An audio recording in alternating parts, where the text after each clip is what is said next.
राष्ट्रवाद, नया नाम, नया निशान और वाजपेयी, जाने 44 साल पहले कैसे और क्यों बनी थी बीजेपी। जनता पार्टी ने दोहरी सदस्यता के सवाल पर अंतिम फैसले के लिए 4 अप्रैल 1980 को बैठक बुलाई। अटल आडवाणी समझ चुके थे कि बची खुशी जनता पार्टी से छुटकारे और जड़ों की ओर वापसी का समय आ चुका है। उन्होंने घोषणा की कि 5 और 6 अप्रैल को फिरोज शाह कोटला मैदान में नई पार्टी का सम्मेलन होगा। 1977 की जनता पार्टी सरकार के पतन में कई कारणों में जनसंघ घटक के लोगों से जुड़ा दोहरी सदस्यता का विवाद शामिल था।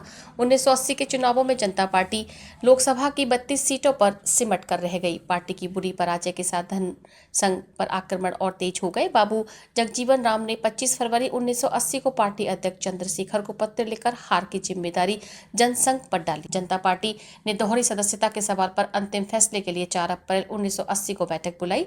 अटल आडवाणी समझ चुके थे कि बची कुछ जनता पार्टी ने छुटकारे और जड़ों की ओर वापसी का समय आ चुका है। उन्होंने घोषणा की कि 5 और 6 अप्रैल को फिरोज शाह कोटला मैदान में नई पार्टी का सम्मेलन होगा।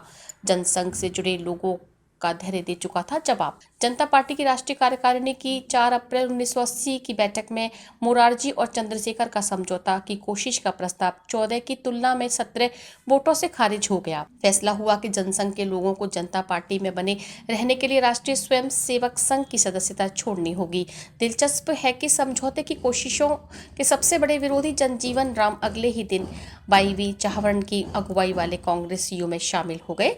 जनता पार्टी में रहते जनसंघ के लोगों की यह आम शिकायत थी कि उनके साथ दोयम दर्जे का सलूक किया जाता है। देश के विभिन्न हिस्सों की यात्रा में लाल कृष्ण आडवाणी और सुंदर सिंह भंडारी अपने कार्यकर्ताओं का मन टटोल चुके थे। सरकार में रहने के दौरान और चुनाव नतीजों के बाद भी जनता पार्टी के अन्य घटकों द्वारा संघ को लगातार निशाने पर लिए जाने से जनसंघ से जुड़े लोगों का धैर्य जवाब दे चुका था। जनता पार्टी में जनसंघ की अछूत अपनी आत्मकथा में आडवाणी ने लिखा, हमें जनता पार्टी में हरिजनों राजनीतिक अछूतों की तरह दूर कर दिया गया।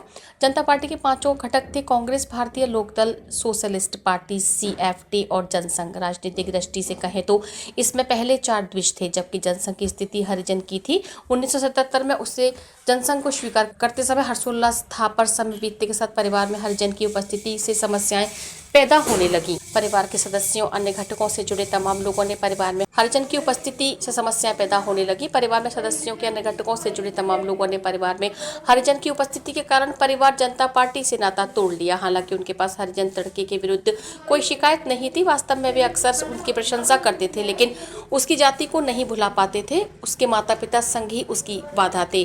दीनदयाल के साथ गांधी और जयप्रकाश। 5 और 6 अप्रैल को दिल्ली के फिरोज शाह कोटला मैदान में 1500 प्रतिनिधियों की हिस्सेदारी की उम्मीद थी। विपरीत इसके 3863 प्रतिनिधि शामिल हुए। मंच पर दीनदयाल उपाध्याय के साथ गांधी और जयप्रकाश नारायण की भी तस्वीरें लगी थी। मंच पर शांति भूषण, राम जेठमलानी और सिकंदर बख्श ऐसे लोग भी मौजूद थे जिनका संघ संबंध नहीं था। प्रतिनिधियों में जानने की उत्सुकता थी कि क्या जनसंघ को फिर जीवित किया जाएगा। अध्यक्षीय भाषण में अटल बिहारी वाजपेयी ने इसे नकार दिया। जनता पार्टी की नीतियों और उसके कार्यक्रमों में कोई खामी नहीं थी।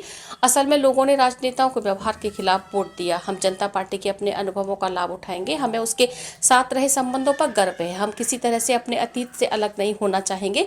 अपनी नई पार्टी का निर्माण करते हुए हम भविष्य की ओर देखते हैं, पीछे नहीं। हम अपनी मूल विचारधारा और सिद्धांतों के आधार पर आगे बढ़ेंगे। कुछ लोगों ने पार्टी को पुराना नाम भारतीय जनसंघ देने का सुझाव दिया, लेकिन अटल बिहारी वाजपेयी द्वारा प्रस्तावित नाम भारतीय जनता पार्टी को विपुल समर्थन मिला। यही स्थिति पुराने चुनाव चिन्ह दिए के साथ हुई और नया चिन्ह कमल चुना गया।